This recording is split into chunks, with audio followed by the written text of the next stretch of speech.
ಪ್ರಿಯರಾದವರೇ, ಯೇಸುವಿನ ನಾಮದಲ್ಲಿ ನಿಮ್ಮನ್ನು ವಂದಿಸುತ್ತೇನೆ. ಹೇಗಿದ್ದೀರಾ? ಚೆನ್ನಾಗಿದ್ದೀರಾ? ಈ ಸ್ಥಳವನ್ನು ನೋಡಿದ್ದೀರಾ?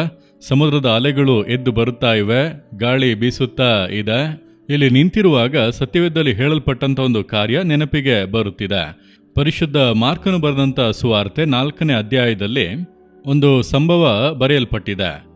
ಗಲಿಲಾಯ ಸಮುದ್ರದಲ್ಲಿ ಯೇಸು ತನ್ನ ಶಿಷ್ಯರೊಂದಿಗೆ ದೋಣಿಯಲ್ಲಿ ಪ್ರಯಾಣ ಮಾಡುತ್ತಾ ಇದ್ದನು. ಗಲಿಲಾಯ ಸಮುದ್ರವು ಒಂದು ದೊಡ್ಡ ಕೆರೆ, ಆದರೆ ಸಮುದ್ರದಂತೆ ದೊಡ್ಡದು. ಕೆಲ ಸಮಯಗಳಲ್ಲಿ ಗಾಳಿ ಬೀಸುವಾಗ ಅಲೆಗಳು ಏಳುತ್ತವೆ. ಸಮುದ್ರದ ಹಾಗೆ ದೊಡ್ಡ ಅಲೆಗಳು ಎದ್ದೇಳುತ್ತವೆ. ದೊಡ್ಡ ಬಿರುಗಾಳಿ ಬೀಸುವಾಗ ಆಪತ್ತುಗಳು ಕೂಡ ಬರುತ್ತವೆ. ಆದ್ದರಿಂದಲೇ ಅದನ್ನು ಸಮುದ್ರ ಎಂಬುದಾಗಿ ಕರೆಯುತ್ತಾರೆ. ಆ ಸಮುದ್ರದಲ್ಲಿ ಯೇಸು ದೋಣಿಯಲ್ಲಿ ಪ್ರಯಾಣ ಮಾಡುತ್ತಾ ಇರುವಾಗ ದಿಢೀರೆಂದು ಬಿರುಗಾಳಿ ಬೀಸಲು ಆರಂಭವಾಯಿತು. ಅಲೆಗಳ ಆರ್ಭಟ ಹೆಚ್ಚಾಯಿತು. ದೋಣಿ ಮುಳುಗುವಂಥ ಒಂದು ಪರಿಸ್ಥಿತಿ. ಈ ರೀತಿ ಒಂದು ದೊಡ್ಡ ಬಿರುಗಾಳಿ, ಸಮುದ್ರದ ಅಲೆಗಳು ಎದ್ದೇಳುವಂಥ ಪರಿಸ್ಥಿತಿ, ಇನ್ನು ಅಷ್ಟೇ ಎಂಬಂಥ ಒಂದು ಆಪತ್ತಿನ ಪರಿಸ್ಥಿತಿ. ಆ ಸಮಯದಲ್ಲಿ ಅವರು ಯೇಸುವನ್ನು ಕರೆಯುತ್ತಾ ಇದ್ದಾರೆ. ಯೇಸು ನೆಮ್ಮದಿಯಾಗಿ ನಿದ್ರಿಸುವಂಥ ಸಮಯದಲ್ಲಿ ಅವಸರವಾಗಿ ಆತನನ್ನು ಎಬ್ಬಿಸುತ್ತಾರೆ. ತಟ್ಟಿ ಎಬ್ಬಿಸಿದರು. ಯೇಸು ಎದ್ದನು. ಸುಮ್ಮನಿರು, ಮೊರೆಯಬೇಡ ಎಂಬುದಾಗಿ ಹೇಳಿದರು. ಗಾಳಿ ಶಾಂತವಾಯಿತು. ಸಮುದ್ರವನ್ನು ನೋಡಿ ಸುಮ್ಮನಿರು ಎಂಬುದಾಗಿ ಹೇಳಿದನು. ಅಲೆಗಳು ಶಾಂತವಾದವು.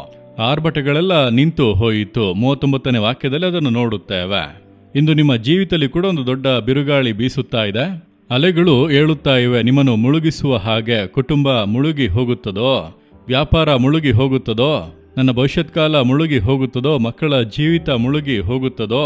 ದೊಡ್ಡ ಬಿರುಗಾಳಿ ಬೀಸುತ್ತಾ ಇದೆ. ದೊಡ್ಡ ಅಲೆಗಳು ಅಪ್ಪಳಿಸುತ್ತಾ ಇವೆ.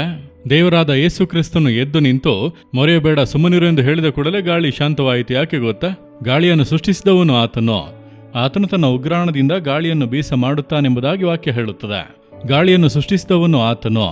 ಆತನೇ ಅದನ್ನು ಉಂಟು ಮಾಡಿರುವುದರಿಂದ ಆತನು ಹೇಳಿದರೆ ಎಲ್ಲ ವಿಧೇಯವಾಗುತ್ತವೆ. ನಿಮ್ಮ ಜೀವಿತದಲ್ಲಿ ಬರುವಂಥ ಯಾವುದೇ ಕಷ್ಟಗಳು, ಹೋರಾಟಗಳೇ ಆಗಿದ್ದರೂ ಯೇಸು ನಿಮಗಾಗಿ ಎದ್ದೇಳುವನು. ನಿಮ್ಮ ಮನೆಯಲ್ಲಿ, ನಿಮ್ಮ ಜೀವಿತದಲ್ಲಿ ಆತನು ಸಂಗಡ ಇದ್ದಾನಲ್ಲ, ಆತನೊಂದಿಗೆ ತಾನೇ ನಡೆಯುತ್ತಾ ಇದ್ದೀರಿ. ಮತ್ತ್ಯಾಕೆ ಭಯಪಡುತ್ತೀರಿ? ಆತನು ಎದ್ದು ಸುಮ್ಮನಿರು, ಮೊರೆಯಬೇಡ, ಶಾಂತವಾಗು ಅಂದರೆ ಬಿರುಗಾಳಿ ಶಾಂತವಾಗುವುದು. ಸಮುದ್ರದ ಅಲೆಗಳನ್ನು ನೋಡಿ ಇದರ ಮೇಲೆ ಎದ್ದೇಳಬೇಡ ಅಂದರೆ ಸುಮ್ಮನಾಗುತ್ತದೆ.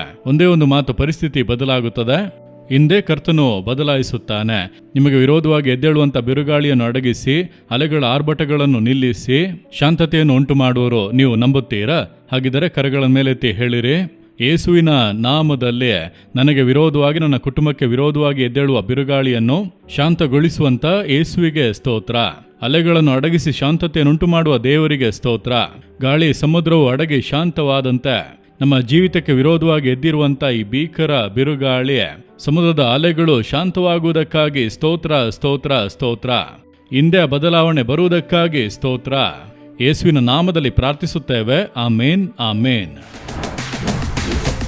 ಜೀಸಸ್ ರಿದೀಮ್ ಕನ್ನಡ ಯೂಟ್ಯೂಬ್ ಚಾನಲ್ ಅನ್ನು ಸಬ್ಸ್ಕ್ರೈಬ್ ಮಾಡಿ.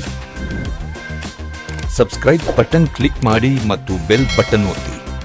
ಅನುದಿನ ಕಾರ್ಯಕ್ರಮದ ಮಾಹಿತಿ ಪಡೆಯಿರಿ.